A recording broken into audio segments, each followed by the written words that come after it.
Hi friends, இன்றைக்கி நம்ம பார்க்க போகிறது ஹெல்த்தியான எள்ளு உருண்டை தாங்க பார்க்க போகிறோம். கொளுத்தவனுக்கும் கொள்ளும், இளைச்சவனுக்கு எள்ளும் கொடுங்கன்னு அந்த காலத்திலேயே சொல்லியிருக்காங்க. இந்த எள்ளில் அவ்வளோ சத்து இருக்குங்க. இந்த எள்ளு உருண்டையை நம்ம அடிக்கடி சாப்பிட்றதுனால பெண்களுக்கு கர்ப்பப்பையில் ஏற்படக்கூடிய சில பிரச்சனைகளுக்கு இது ஒரு நல்ல தீர்வு கொடுக்குங்க. இந்த எள்ளு உருண்டையை நீங்கள் டெய்லி ஒரு உருண்டை சாப்பிடுங்க, அவ்வளோ ஹெல்த்தியாக இருக்கும். சரி, ஹெல்த்தியான இந்த எள்ளு உருண்டை எப்படி செய்யலான்னு வாங்க சட்டுன்னு பார்த்துடலாம்.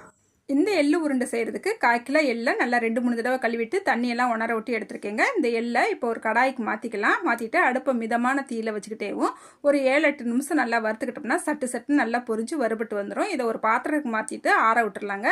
இப்போ அதே கடாயில் 1/4 கிலோ வெல்லம் சேர்த்துட்டு 100 ml தண்ணி சேர்த்துட்டு இந்த வெல்லத்தை நல்லா கரைஞ்சா பிறகு நம்ம வடிகட்டி எடுத்துக்கிற போகிறோம். இப்போ வெள்ளத்தை நல்லா வடிகட்டி எடுத்துக்கிட்டாச்சு. இப்போ அதே கடாயை கழுவிட்டு நம்ம வெள்ளத்தை அதில் சேர்த்துக்கலாங்க. நல்லா கொதி வர ஆரம்பிச்சிருச்சு. நல்லா திக்கான ஒரு பதம் வரணுங்க. அதுக்கு முன்னாடி ஒரு ஸ்பூனுக்கு ஏலக்காய் பொடி சேர்த்துக்கிட்டு நல்லா கலந்து விட்டுக்கலாங்க. பாருங்கள், இப்போ வெள்ளம் நல்லா திக்கான ஒரு பதத்துக்கு வந்துருச்சு. இப்போ இந்த வெள்ளத்தை ஒரு பவுலில் தண்ணி எடுத்துக்கிட்டு அதில் நம்ம ஊற்றி பார்க்கும்போது நம்மளுக்கு பார்த்தாலே தெரியுங்க. அந்த வெள்ளத்தை அப்படி நம்ம எடுத்து சட்டுன்னு அந்த பவுலில் போட்டாலே சட்டுன்னு ஒரு சவுண்டு வருங்க. இதுதான் கரெக்டான பதம்.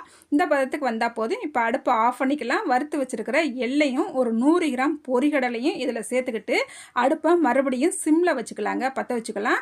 அப்போ நல்லா கலந்து விட்டுக்கலாங்க. நல்லா கலந்து விடும் போது இந்த வெல்லம் பார்த்திங்கன்னா நல்லா இந்த ஒன்றோட ஒன்று இந்த எள்ளோட பிறண்டு நல்லா ஒன்று போல் வரும். அதுக்கப்புறமா ஒரு ஸ்பூனுக்கு நெய் சேர்த்துக்கலாங்க.